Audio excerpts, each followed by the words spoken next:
Well, let me begin by thanking all of you, not only for being here today, but for understanding when people join a union, when they stand up and fight back, that's the way we make progress. I just want to thank you and the unions for all that you're doing.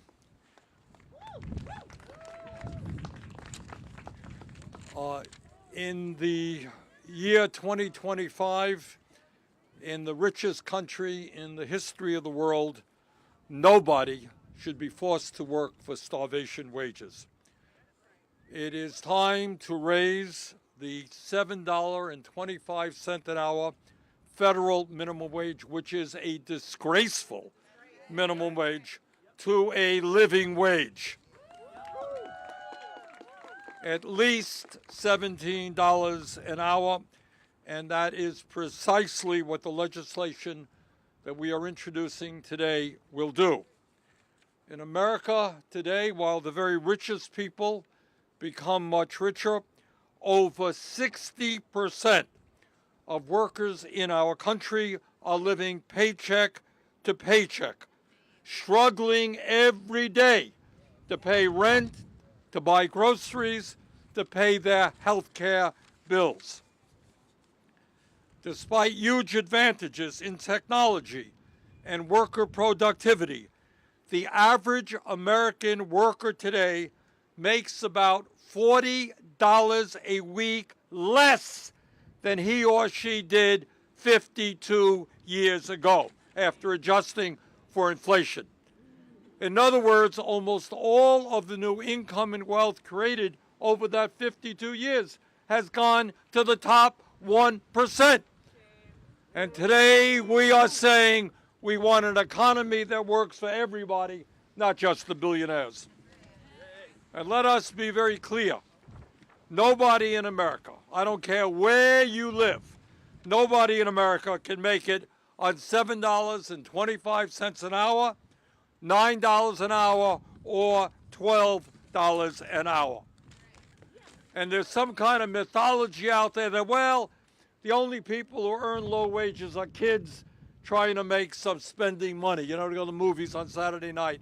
That ain't the case. Vast majority of low-wage workers in America are adults, many trying to raise their families. In America last year, nearly 40 million Americans made less than $17 an hour. Unacceptable. The value of the minimum wage today is at its lowest level since 1956. Since the federal minimum wage was last raised 16 years ago, it has lost 33% of its purchasing power. In other words, minimum wage workers today are in a lot worse shape than they were decades ago. In America today, almost 40% of Hispanic women and 35% of black women in the workforce make less than $17 an hour. In my view, and I think the view of the overwhelming majority of the American people, we can no longer accept a rigged economy where the people on top have never, ever had it so good, while working people are struggling to put food on the table. We have got to make significant improvements in the economy. We've got to make an economy that works for working people, not just the rich. And one way, not the only way we do that, is by raising the minimum wage to a living wage. And make no mistake about it, a $17 an hour minimum wage is not a radical idea. It is supported by the overwhelming majority of the American people. Last year, voters in Missouri and Alaska voted overwhelmingly to raise the minimum wage to $15 an hour. In 2022, voters in Nebraska, not exactly the most progressive state in America, voted overwhelmingly to raise the minimum wage to $15 an hour. In 2020, Florida, a Republican state, voted overwhelmingly to raise the minimum wage to $15 an hour. And guess what? As a result of inflation, $15 an hour a couple of years ago would be over $17 an hour today.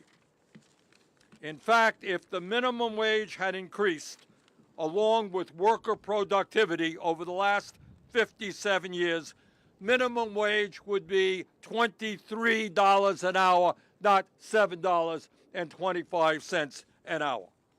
Now, here is some good news.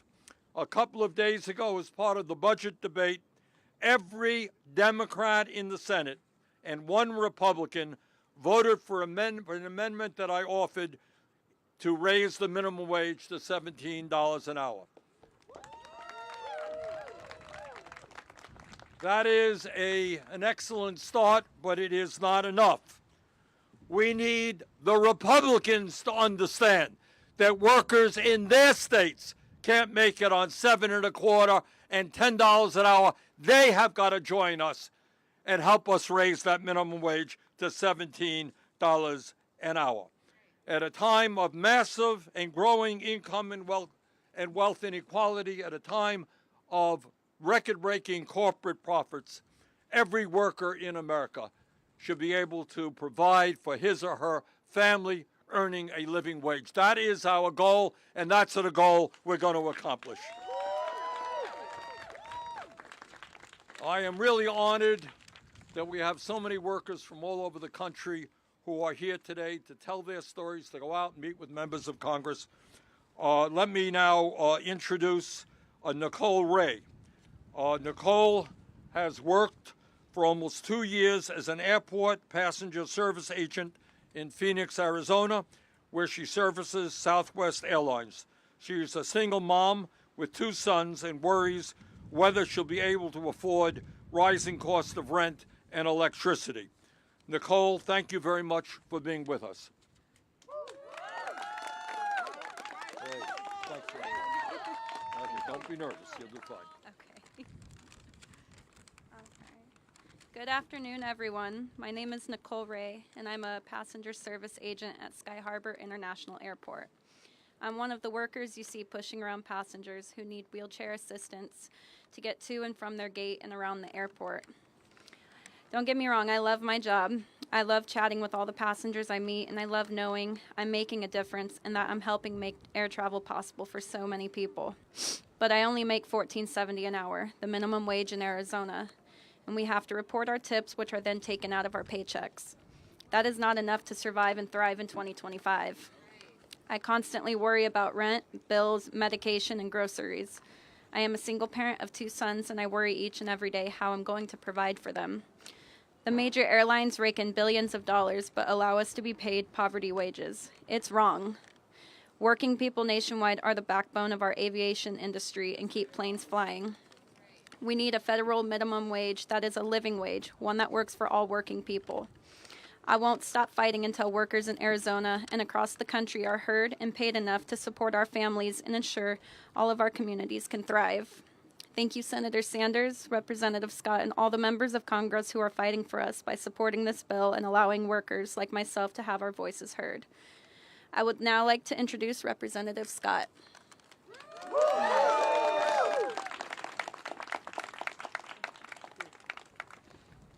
Thank you, Nicole, for your kind introduction, and thank you for sharing your story. Good afternoon, and thank you to all the workers, reporters, colleagues who have joined us as we introduce the Raise the Wage Act of 2025. That no person should be working full-time in America and still remain in poverty. But now there's currently no place in the United States where a full-time worker making the federal minimum wage can afford even a modest 2-bedroom apartment. And on average, a minimum wage worker would have to work 95 hours a week to afford a modest 1-bedroom apartment. And so Congress has not yet raised the minimum wage in about 15 years, the longest stretch in the history of the minimum wage. The Raise the Wage Act would give roughly 22 million workers a much-needed raise by taking 3 key steps. First, it gradually increases the minimum wage to $17 an hour by 2028. It guarantees that tipped workers, youth workers, and workers with disabilities are all paid the full minimum wage. And third, it ensures that the value of the federal minimum wage will not erode over time as it has now by tying future increases to median wages. And every time we propose a minimum wage increase, we hear the same excuses of why workers must continue to scrape by on poverty-level wages. But we can't allow our policy decisions to be guided by fear-mongering that has undercut workers for decades. It was President Franklin Delano Roosevelt who once said, "Do not let any calamity-howling executive with an income of $1,000 a day tell you that a wage of $11 a week is going to have a disastrous effect on all American industry." Obviously, we can do better. The evidence shows that raising the minimum wage puts more money in the pockets of low-income workers, and those workers have more money. They turn around and spend that money in communities, stimulating the economy. The American people also overwhelmingly support raising the minimum wage at state-level ballot initiatives and nationwide polls. Americans around the country and across the political spectrum have repeatedly demonstrated overwhelming support for raising the minimum wage. Senator Sanders has pointed out that over the past 3 years, 28 states in the District of Columbia have raised their minimum wage, including red states such as Arkansas, Missouri, and Florida, all voting to increase their minimum wage. We must now ensure that all workers receive a long overdue raise and help lift millions of Americans out of poverty. Raise the Wage Act is the next step we must take to build an economy where everyone can succeed. Now, it is my pleasure to introduce Maurice Haskin, a food service worker in Atlanta, Georgia, and a member of the Union of Southern Service Workers. Thank you, Maurice, for being with us and sharing your story.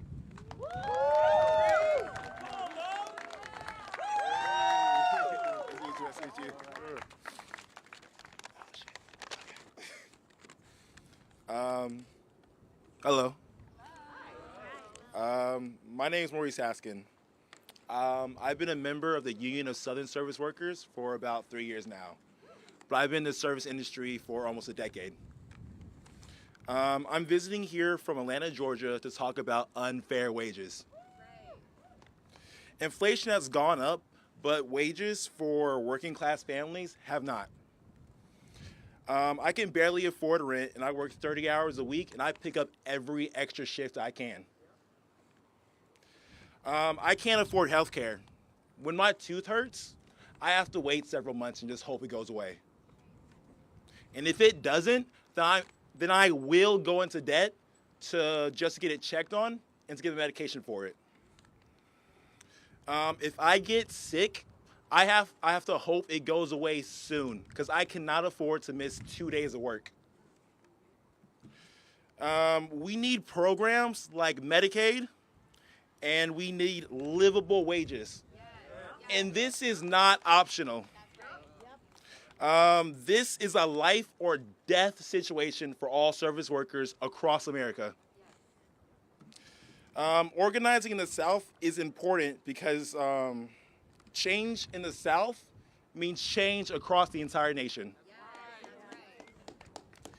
We are facing laws left over from the Jim Crow era of South. The Jim Crow out. I got it. We are facing laws left over from the Jim Crow era South. That's why we've been organizing our workplaces. Because when we fight, we will win. Okay.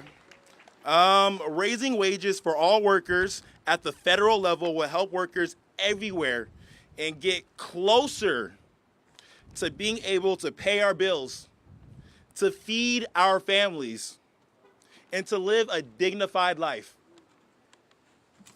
But the takeaway from this is that it's honestly crazy that I have to come up here and defend my right to live. Defend my right to live. Okay. because the resources needed to give us, and by us, I mean me, my friends, my coworkers, mothers, fathers, children, the elderly and sick, a better quality of life is being hoarded and upsold so billionaires can hoard even more. Because I'm not asking to be rich. I just want to eat 3 meals a day.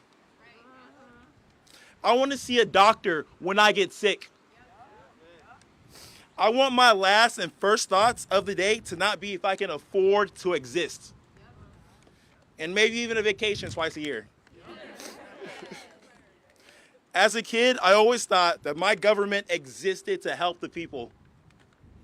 So I'm calling on you to do the right thing and raise the federal minimum wage for workers and families all across the country. Thank you.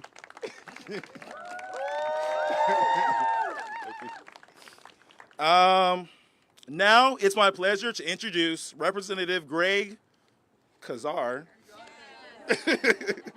of Texas and the chair of Congressional Progressive Caucus. Let's hear it for Mo. Hi all, my name is Greg Kazar. I represent the heart of Texas, and I'm proud to chair the Congressional Progressive Caucus.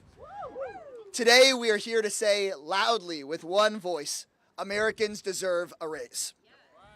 For 15 years, corporations have gotten bigger, billionaires have gotten richer, and working Americans have gotten screwed.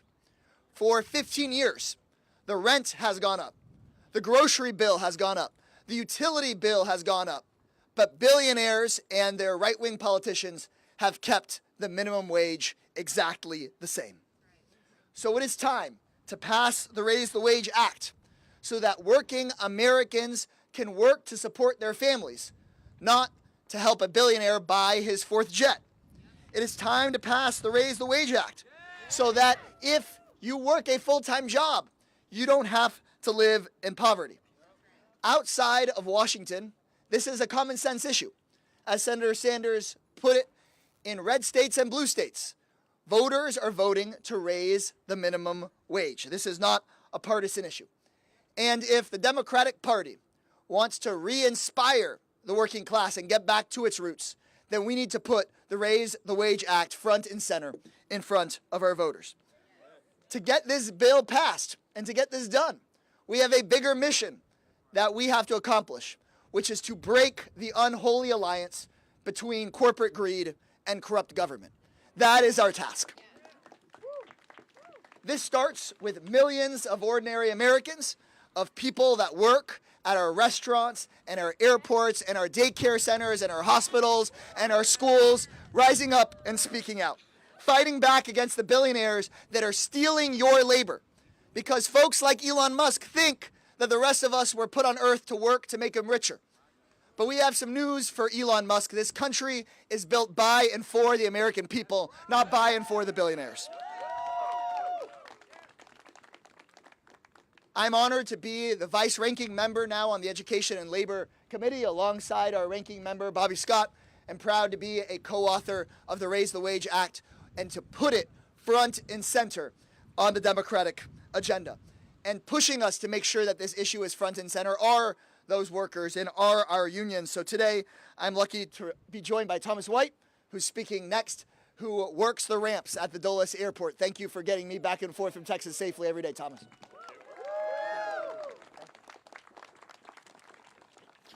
Hello and good afternoon, everyone.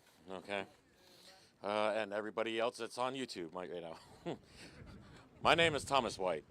I work at on the ramp doing the lavatories on the aircrafts for the past 10 years now. Okay, I'm actually a single father of 4 kids, and the 3 youngest ones live with me.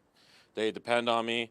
I really do important work at the airport, cleaning out and removing all of the human waste off of it. Okay, something that you might not know is that You don't know until you appreciate when you get on an aircraft and it's not backed up or it has no sense of smell on it and everything. Okay.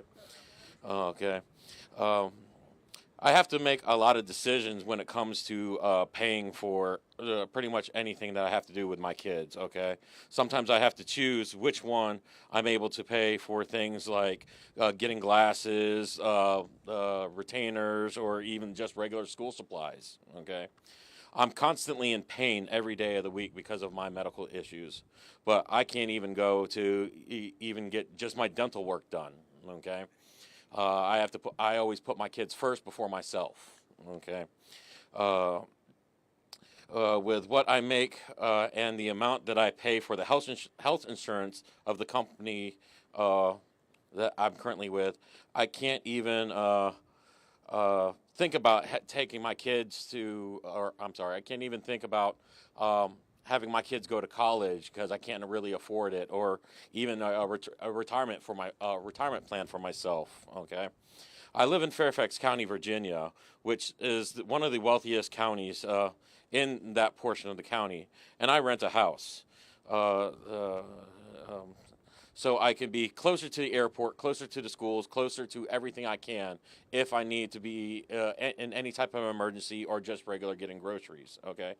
I pay rent for the current house that I'm in, okay? But even at that, I have to rent out the rooms just to maintain to be in there with all the roommates, just so that my kids and I have a roof over our head, okay? My youngest is currently, he's almost 15 years old, okay? My son and I, we live in the living room of the house, okay? We have really no privacy whatsoever, but even at that, my son has a bed and I don't. I sleep on the floor. I work at the airport, which is also wealthy and a booming industry, and I still barely can scrape by. Workers like me across the country can't afford to live on the wages we make. We need to raise the minimum wage for all workers and families like mine, and so they don't have to live like this anymore. Okay. And may I please introduce the SEIU International President, April Vermont.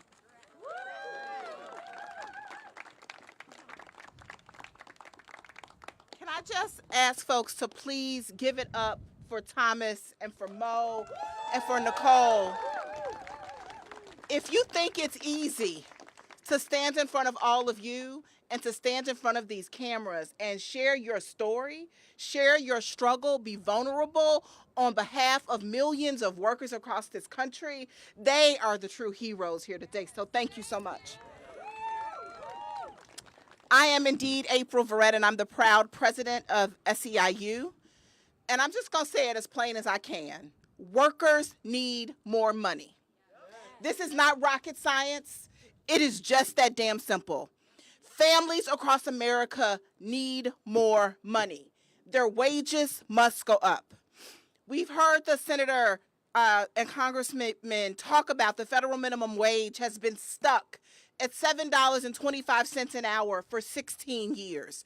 And we started to demand $15 an hour over a decade ago. Since then, the cost of living has continued to go up.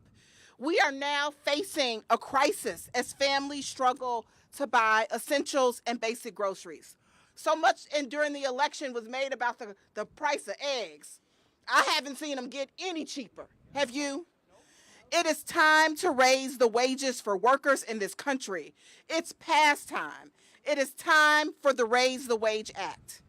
It is time for workers like Nicole Ray, who you heard from, to be able to put food on the table without worrying about being able to pay the light bill.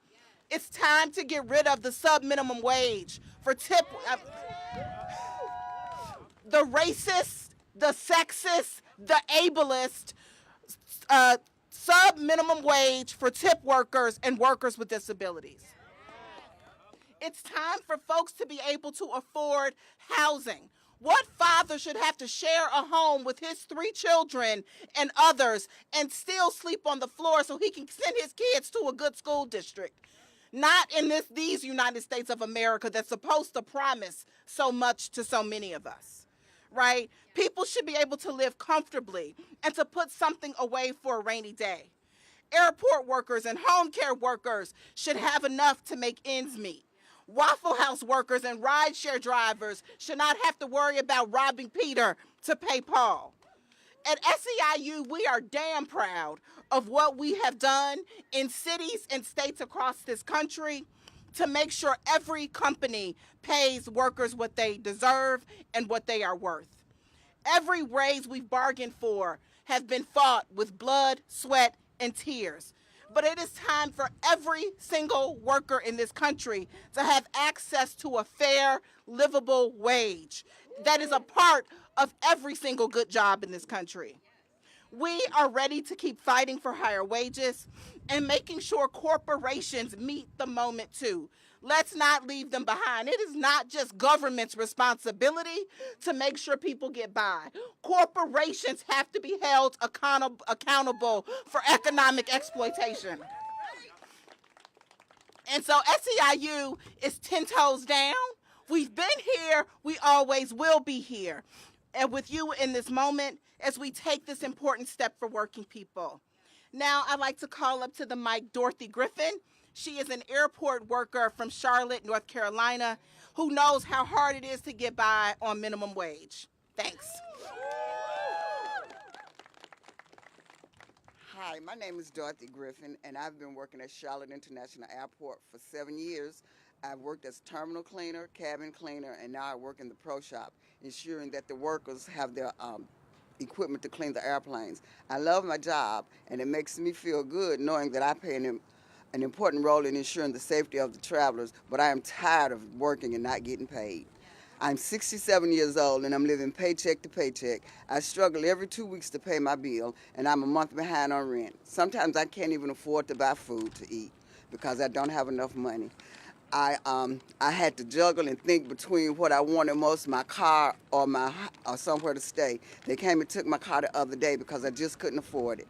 Couldn't keep up the payments. I told the people that I can't live in my car and I won't live in my car. I'd rather have somewhere to stay. I've been making $15.50 for 4 years and have not seen a raise, but the cost of living keeps going up. As the cost of living continues to rise, the Raise the Wage Act is a critical effort that would help a lot of families, lift a lot of families up and take them out of poverty. We should be paid enough to support ourselves and our families, and we won't stop fighting until we get what we want and deserve. When